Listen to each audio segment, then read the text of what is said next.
चलिए शुरू करते हैं इस विश्लेषण को। आज हम एटम की बनावट के पीछे की रोचक कहानी को समझेंगे, बिल्कुल एक साइंटिफिक जासूसी की तरह। हमारे आसपास की हर चीज, चाहे वो हवा हो जिसमें हम सांस लेते हैं या पानी जो हम पीते हैं, सब एटम से बनी है। और सदियों तक यही माना जाता था कि एटम ही सबसे छोटा, आखिरी कण है जिसे और तोड़ा नहीं जा सकता। पर क्या ये बात सच थी? क्या एटम के अंदर भी कुछ है? चलिए, इस रहस्य से पर्दा उठाते हैं और एक एक करके सुरागों को जोड़ते हैं। तो पहला सुराग मिला स्टैटिक इलेक्ट्रिसिटी से। ये नोटिस किया गया होगा, जब सूखे बालों में कंघी घुमाते हैं तो वो कागज के छोटे छोटे टुकड़ों को खींच लेती है। इससे एक बात साफ हो गई, एटम के अंदर चार्ज पार्टिकल्स जरूर होते हैं। और फिर हुई खोज। जे थॉम्सन ने इलेक्ट्रॉन को ढूंढा जो नेगेटिवली चार्ज था। फिर गोल्डस्टीन ने प्रोटॉन का पता लगाया जो पॉजिटिवली चार्ज था। इन दो खोजों ने डाल्टन की सदियों पुरानी इनडिविजिबल एटम थ्योरी को हमेशा के लिए गलत साबित कर दिया। तो अब एक नया सवाल खड़ा हो गया था।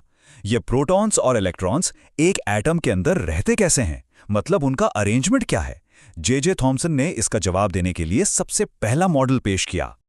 उन्होंने इसकी तुलना एक तरबूज से की। सोचिए, पूरा लाल हिस्सा पॉजिटिव चार्ज का एक गोला है और जो काले बीज होते हैं वो उसमें फंसे हुए नेगेटिव इलेक्ट्रॉन्स हैं। मॉडल काफी सिंपल था और इस बात को अच्छे से समझाता था कि पॉजिटिव और नेगेटिव चार्ज बराबर होने की वजह से एटम ओवरऑल न्यूट्रल क्यों होता है। लेकिन साइंस ऐसे ही तो आगे बढ़ती है। क्या ये सिंपल सा मॉडल सच में आखिरी जवाब था? दूसरे साइंटिस्ट के एक्सपेरिमेंट्स ने इस मॉडल पर बड़े सवाल खड़े कर दिए। और यहां कहानी में आता है एक जबरदस्त मोड़, अर्नेस्ट रदरफोर्ड की एक्सपेरिमेंट के साथ। वो असल में ये जानना चाहते थे कि इलेक्ट्रॉन्स एटम के अंदर आखिर हैं कहां और कैसे अरेंज हैं। तो उनका सेटअप कुछ ऐसा था। तेजी से चलने वाले अल्फा पार्टिकल्स, उन्हें सोने की एक बेहद पतली पन्नी पर फायर किया गया। उनकी उम्मीद तो यही थी कि पार्टिकल्स थॉम्सन के मॉडल के हिसाब से थोड़ा बहुत मुड़कर निकल जाएंगे। लेकिन जो नतीजे आए वो किसी ने सोचे भी नहीं थे। रदरफोर्ड ने खुद कहा कि ये इतना ज्यादा अनबिलीवेबल था जैसे आप एक टिश्यू पेपर पर टॉप का गोला मारें और वो पलटकर आपको ही लग जाए। तो तीन हैरान करने वाली बातें सामने आईं। पहली, ज्यादातर पार्टिकल्स पानी से सीधे बिना रुके निकल गए। दूसरी, कुछ पार्टिकल्स छोटे एंगल से मुड़ गए। और तीसरी, जो सबसे अजीब थी, लगभग 12,000 में से सिर्फ एक पार्टिकल 180 डिग्री पर टकराकर वापस लौट आया। इन हैरान करने वाले ऑब्जर्वेशंस के बेसिस पर रदरफोर्ड ने एटम की एक बिल्कुल नई तस्वीर दुनिया के सामने रखी, जो थॉम्सन के मॉडल से जमीन आसमान का फर्क थी। उन्होंने ये नतीजा निकाला कि एटम का ज्यादातर हिस्सा असल में खाली है। सारा पॉजिटिव चार्ज और लगभग पूरा का पूरा मास एक बहुत ही छोटी सी डेंस जगह पर जमा है और इसी सेंटर को उन्होंने नाम दिया न्यूक्लियस। और इलेक्ट्रॉन्स, वो इस न्यूक्लियस के चारों तरफ ठीक वैसे ही चक्कर लगाते हैं जैसे हमारे ग्रह सूरज के चारों तरफ घूमते हैं, एक मिनिएचर सोलर सिस्टम की तरह। पर इस मॉडल में एक बहुत बड़ी गड़बड़ थी। फिजिक्स के रूल्स के हिसाब से कोई भी घूमता हुआ चार्ज्ड पार्टिकल, जैसे कि इलेक्ट्रॉन, लगातार एनर्जी रेडिएट करेगा। और अगर ऐसा हुआ तो वो धीरे धीरे अपनी एनर्जी खोकर स्पाइरल करता हुआ न्यूक्लियस में गिर जाएगा। अगर सच में ऐसा होता तो एटम स्टेबल ही नहीं हो सकता था। पर हम जानते हैं एटम्स तो स्टेबल होते हैं। तो इस स्टेबिलिटी वाली प्रॉब्लम को आखिर सुलझाया किसने? इसका समाधान लेकर आए नील्स बोहर। उन्होंने रदरफोर्ड के मॉडल को ही लिया और उसमें एक बहुत ही इंपॉर्टेंट सुधार किया। बोहर ने एक रेवोल्यूशनरी आइडिया दिया। उन्होंने कहा कि इलेक्ट्रॉन्स हर कहीं नहीं घूम सकते, वो सिर्फ कुछ खास डिस्क्रीट ऑर्बिट्स या एनर्जी शेल्स में ही घूम सकते हैं।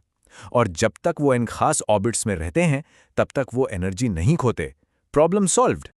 तो अब एटम की तस्वीर लगभग साफ हो चुकी थी, लेकिन अभी भी एक छोटा सा पजल पीस बाकी था। और फिर 1932 में जे चैडविक ने उस आखिरी हिस्से को भी ढूंढ निकाला। और ये था न्यूट्रॉन, एक ऐसा पार्टिकल जिसका कोई चार्ज नहीं था और जिसका मास लगभग प्रोटॉन के बराबर था। ये भी न्यूक्लियस के अंदर प्रोटॉन्स के साथ ही रहता है। और इसके साथ ही एटम के 3 फंडामेंटल पार्टिकल्स पूरे हो गए, प्रोटॉन, इलेक्ट्रॉन और न्यूट्रॉन। और इन्हीं पार्टिकल से बनती है एक एलिमेंट की आइडेंटिटी। किसी एटम में कितने प्रोटॉन्स हैं वो उसका एटॉमिक नंबर होता है, और प्रोटॉन्स और न्यूट्रॉन्स को जोड़ दें तो बन जाता है मास नंबर। इसी से जुड़ा एक और मजेदार कॉन्सेप्ट है आइसोटोप्स का। सोचिए, ये एक ही एलिमेंट के अलग अलग रूप हैं।